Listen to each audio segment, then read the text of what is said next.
On Mountain News this morning, the new year is set to bring back an old policy for those with student loans. And if you're headed out to celebrate New Year's Eve, you can expect to see more blue lights on the roads. Dedicated to Eastern and Southern Kentucky, this is WYMT Mountain News This Morning. Welcome to Mountain News This Morning. I'm Neely Green here with you on this Monday, December 29th. The time is now 4:59, and let's check in with meteorologist Megan Dusmal for a look at your forecast this morning. Megan, happy Monday. Happy Monday to you, Neely, and to everyone watching. This morning starts off a little rainy for some folks and leads to a lot cooler temperatures as we're heading into the first half of your week. So let's break that down for you, starting off right now with satellite and radar. If you are anywhere to the left of this line that I'm drawing right now, you are clear from the rain for today. Now we'll continue to watch as that moves more to the southeast, and by the time we're heading into about 8 o'clock this morning, everyone will be nice and clear, looking at partly cloudy skies. Now what you are going to notice are temperatures dropping. So right now we're looking at 39 degrees in Moorhead and Stanton, and as you travel more towards our eastern counties, we're still hanging on to that 50-degree mark, 51 in Pikeville, 50 in Whitesburg. But these are the warmest temperatures that we will see from the day so far. I mean, it's just going to continue to drop as we're heading into about that 1 o'clock time frame where it will stagnate around 29 degrees, and then will continue to drop overnight with temperatures reaching the low 20s as we're heading into your Tuesday morning. So it's going to get very cold very quickly. So both today and tomorrow, keep in mind it's going to be chilly. Neely. The parents of the student who was killed in the deadly shooting at Kentucky State University have been arrested in Indiana. This comes days after a grand jury decided not to indict the man arrested in the shooting. Charnay Cleveland and Dijon Darrell Fox were charged with intimidation in Vanderburgh County. Police records show the pair made online threats towards Jacob Bard. He's the man who was charged in the shooting and later cleared by a grand jury.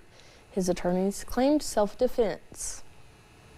A 15th victim of the UPS plane crash in Louisville has died.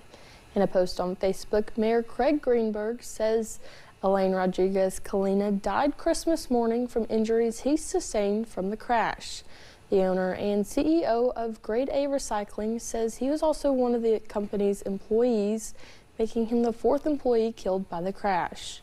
The initial investigation revealed that the left engine and left pylon detached during takeoff.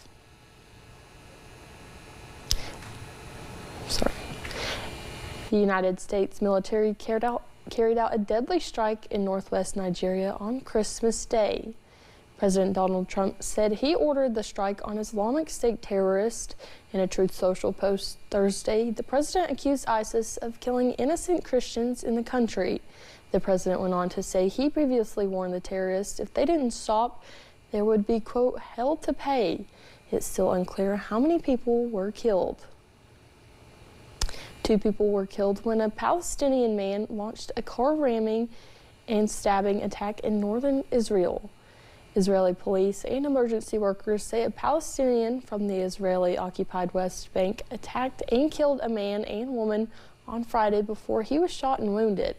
The attack came a day after an Israeli military reservist dressed in civilian clothes rammed his vehicle into a Palestinian man who was praying on a roadside in the West Bank after earlier firing shots in the area. Foreign policy continues to be the top focus for President Trump today as he meets with Israeli Prime Minister Benjamin Netanyahu at Mar-a-Lago. The two are expected to discuss the next phase of the Israel-Gaza peace plan, now more than 2.5 months into a fragile ceasefire. Their meeting follows an earlier sit-down between the president and Ukrainian President Volodymyr Zelensky as they work to wind down Russia's nearly 4-year war on Ukraine. CBS News' Kamal Afzali has more from London.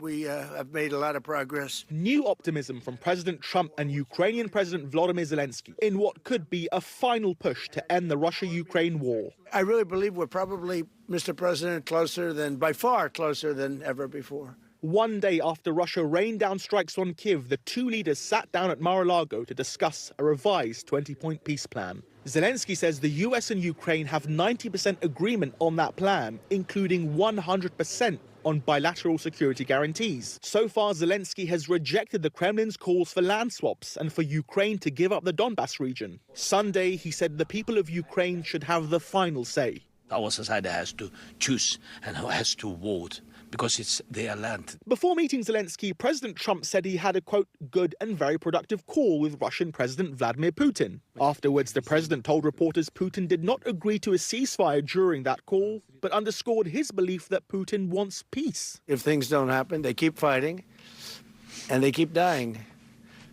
And we don't want that to happen. He doesn't want it to happen. President Putin doesn't want it to happen either. Today, the Trump administration pivots to another pillar of its foreign policy agenda, the next phase of the Israel-Gaza peace plan. Israeli Prime Minister Benjamin Netanyahu is expected to meet with Secretary of State Marco Rubio and later President Trump at Mar-a-Lago. Kamal Afzali, CBS News, London. President Trump and Zelensky said they spoke with European allies Sunday during their meeting. The new year is set to bring back an old policy for those with student loans.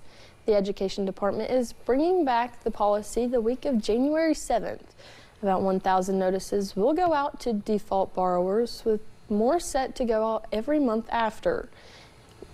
Officials say borrowers should receive a 30-day notice before the payments start. During that time, they can try to set up a payment plan or raise objections. The White House Press Secretary Caroline Leavitt has something to look forward to in 2026, a new baby. In a social media post, Leavitt announced she was pregnant with a baby girl.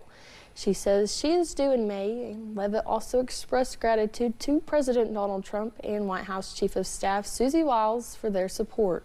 She ended her message by writing she can't wait to be a girl mom. Leavitt and her husband welcomed their first child in July of 2024.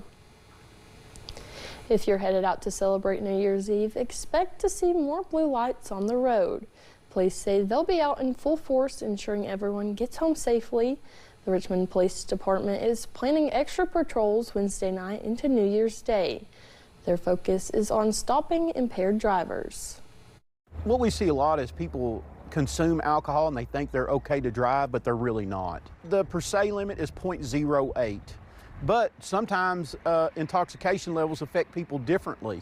So you may not be at a 0.08, but you may not be safe to drive. And those people are just as bad as anyone else. He says if you decide to drink, always make sure you have a sober designated driver ahead of time or that you can call an Uber. More than 60 people across at least 22 states have gotten sick with Salmonella. And the outbreak is linked to raw oysters. According to the Centers for Disease Control and Prevention, the CDC says at least 20 people have been hospitalized, but at last check, no deaths have been reported. No recall has been announced because officials said a common source of the oysters has not been yet identified.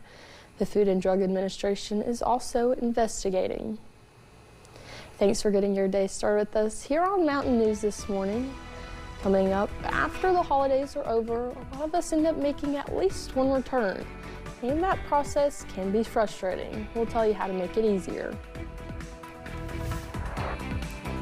And we are tracking as temperatures are dropping throughout the next couple hours and into tomorrow.